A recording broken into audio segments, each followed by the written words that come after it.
উৎসব, একটাই বিশ্বাস, অথচ উদযাপনের ধরন যেন হাজার রকম। পবিত্র ঈদুল আজহা মানেই কোরবানির ঈদ, আত্মত্যাগের বার্তা আর চারপাশে ছড়িয়ে থাকা মাংস আর মমতার সুবাস। কিন্তু এই কোরবানির ঈদই বিশ্বের বিভিন্ন দেশে উদযাপিত হয় বিভিন্ন নিয়মে। কোথাও নিজ হাতে পশু জবাই না করলে ঈদে যেন অসম্পূর্ণ, আবার কোথাও আবার কসাইখানায় একমাত্র বৈধতা। প্রথমেই বলি প্রতিবেশী দেশ পাকিস্তানের কথা। এদেশের ঈদ মানেই নিজের হাতে পালিত পশু কোরবানি দেওয়া। ঈদের 1 মাস আগে হাটে হাটে হাক ডাক। গরু ছাগল নয়, যেন পরিবারের নতুন সদস্য। নিজের হাতে যত্ন করে বড় করে তারপর সেই পশুই কোরবানি দেন তারা। অন্যদিকে মরুর দেশ সংযুক্ত আরব আমিরাত। এখানে কোরবানি হয় পরিষ্কার পরিচ্ছন্নতার উচ্চ মাত্রা বজায় রেখে নির্ধারিত কসাইখানায়। ফলে বাড়ির বাইরে রক্ত বা বর্জ্যের বালাই নেই।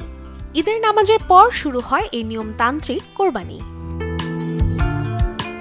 একটু উত্তর দিকে তাকালে দেখা যাবে ইরান। এখানেও নিয়ম একই। ঈদের প্রথম প্রহরে নির্দিষ্ট স্থানে কোরবানি, আর সারাদিন চলে খাসির কাবাব থেকে শুরু করে গরুর কোরমার মহাভোজ। এবার বলি তুরস্কের কথা, যেখানে ঈদুল আজহাকে বলা হয় কুরবান বাইরামি। এখানে পশু বলির পরিবর্তে অনেকেই দান করেন কোরবানির সমমূল্যের অর্থ।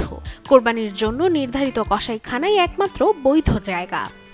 শহরের উপকণ্ঠে গড়ে ওঠা এই কেন্দ্রগুলো সব মিলিয়ে তুর্কিদের ঈদ যেন এক আধুনিক ও মানবিক সংস্করণ। অন্যদিকে আফ্রিকার মুসলিম দেশগুলো ভেড়া ছাগল দিয়ে করে থাকেন কোরবানি। ঈদের নামাজের পরপরই শুরু হয় খাওয়া দাওয়ার এই উৎসব। এদিকে দক্ষিণ পূর্ব এশিয়ার গর্ব ইন্দোনেশিয়া। সেখানে ঈদের দিন রাস্তার মাঝে চলে কোরবানির মহাজং। পাশের বাসা থেকে শুরু করে স্বজনরা, সবার চোখ যেন আটকে থাকে এই উৎসবের দিকে। এটি যেন এক বিশাল কমিউনিটি ইভেন্ট।